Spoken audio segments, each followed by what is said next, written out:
Assalamualaikum warahmatullahi wabarakatuh. Izin sebelumnya, perkenalkan nama saya Fawaz Bima Adamanik dari kelas Agribisnis C Indraya dengan NIM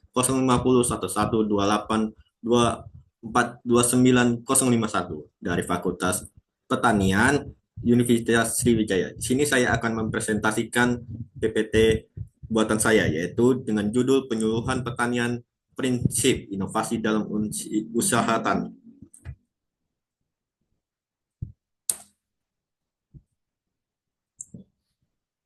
Pengertian.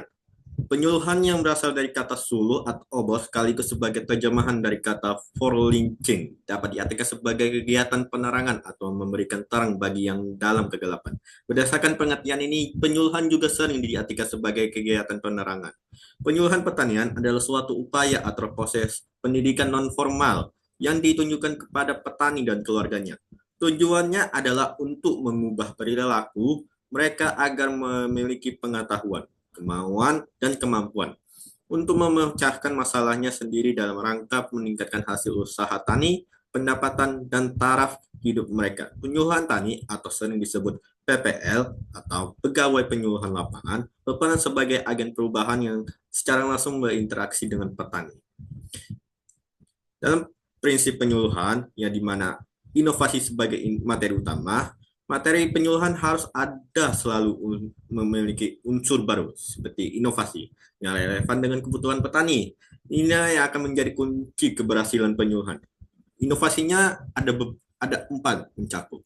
Contohnya teknologi budaya modern di mana mencakup metode dan taktik baru yang dapat meningkatkan efisiensi dan hasil produksi.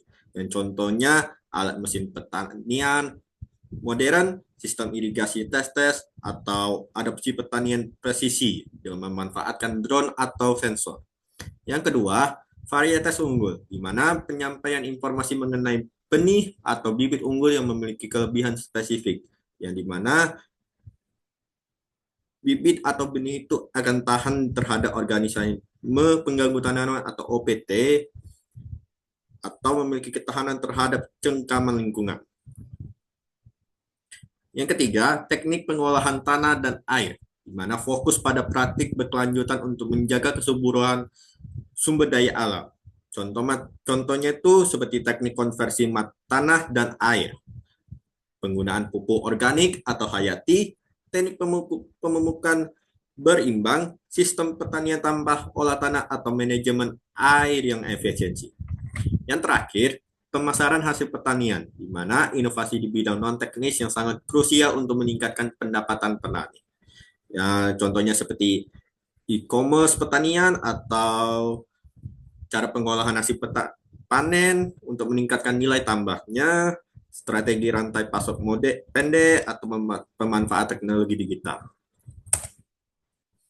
Nah, pemuluhan juga berperan sebagai penghubung antara penelitian dan praktik lapangan atau bridge. Sebagai jembatan, penyuluhan memastikan bahwa inovasi ilmiah tidak berakhir di laboratorium, tetapi benar-benar membawa manfaat di sawah.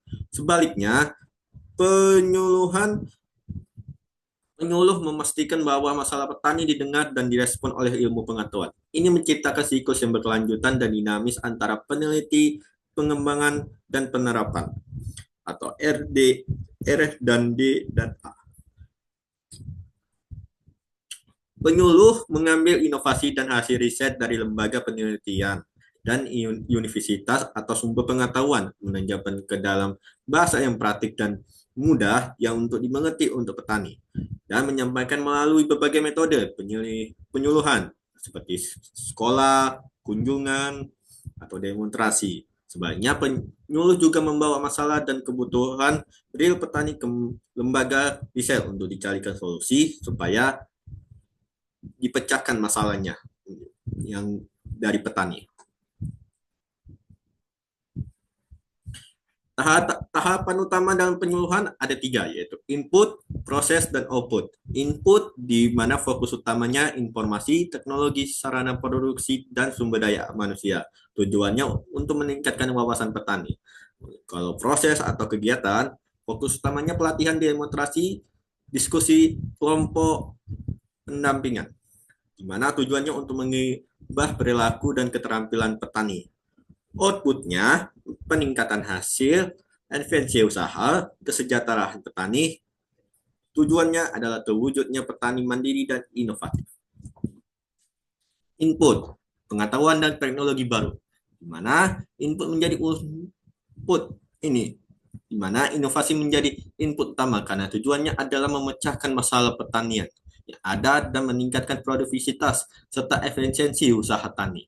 Inovasi tidak hanya sebatas teknologi fisik, tetapi juga mencakup praktik dan manajemen. Contohnya, penggunaan benih unggul dan pupuk organik, pengenalan alat pertanian modern, yang penerapan pertanian presisi atau smart farming. Peran penyuluh dalam konteks inovasi adalah memastikan inovasi tersebut mudah diterapkan dan sesuai kondisi lokal melalui dua langkah utama, yaitu satu, kemudahan penerapan atau adopsi. Penyuluh memecah inovasi yang kompleks dan jadi langkah-langkah sederhana, menyelenggarakan sekolah lapang, dan memberikan pendamping langsung agar petani tidak merasa kesulitan atau takut mencoba hal baru. Yang kedua, kesesuaian kondisi lokal atau adaptasi. Inovasi dari pusat penelitian harus diuji dan disesuaikan dengan kondisi spesifik lahan, iklim, budaya, dan ketersediaan modal petani. Penyuluh bertindak sebagai filter dan modifikator yang memastikan inovasi tersebut feasible atau layak atau acceptable atau diterima oleh komunitas petani.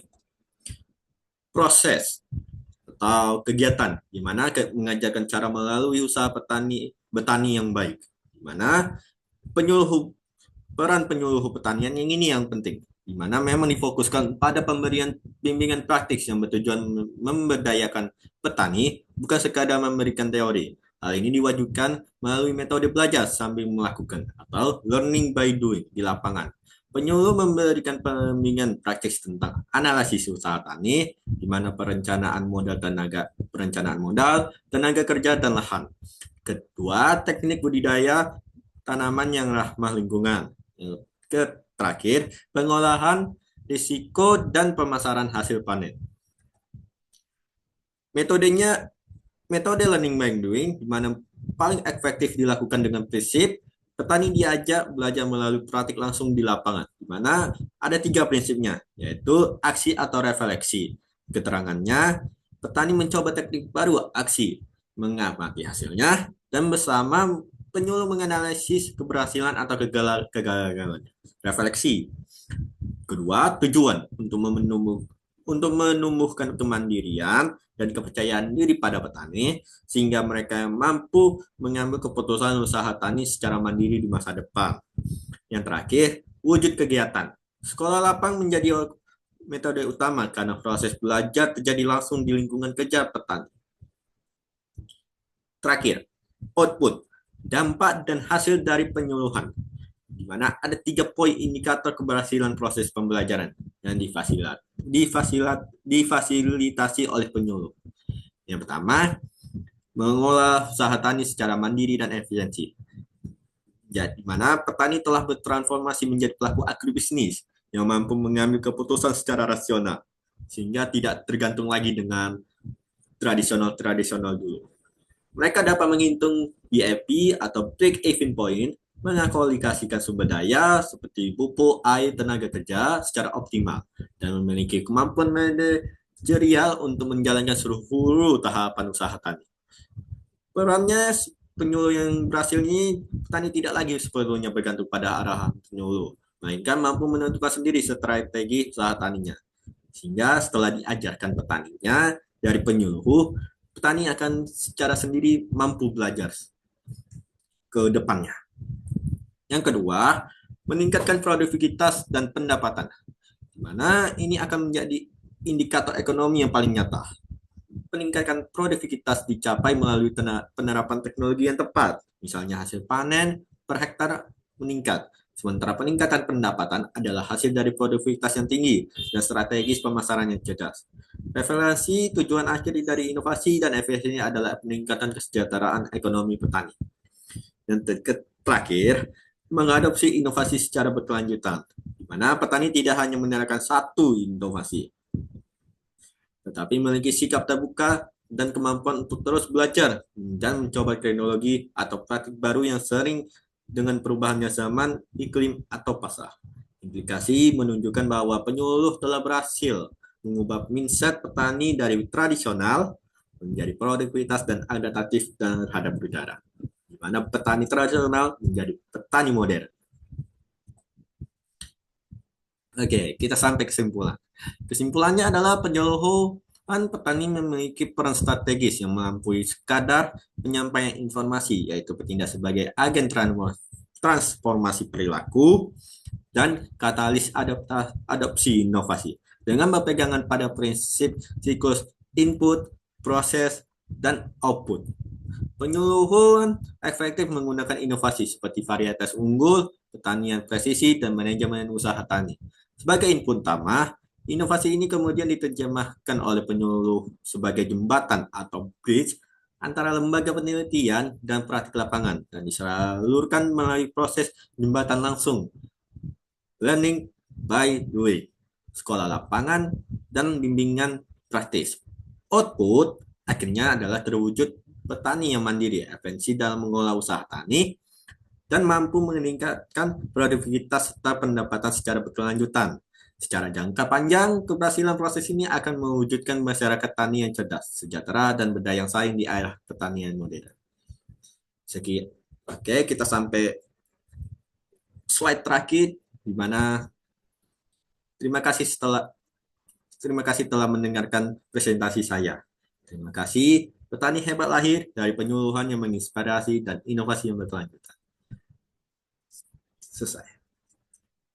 Assalamualaikum warahmatullahi wabarakatuh.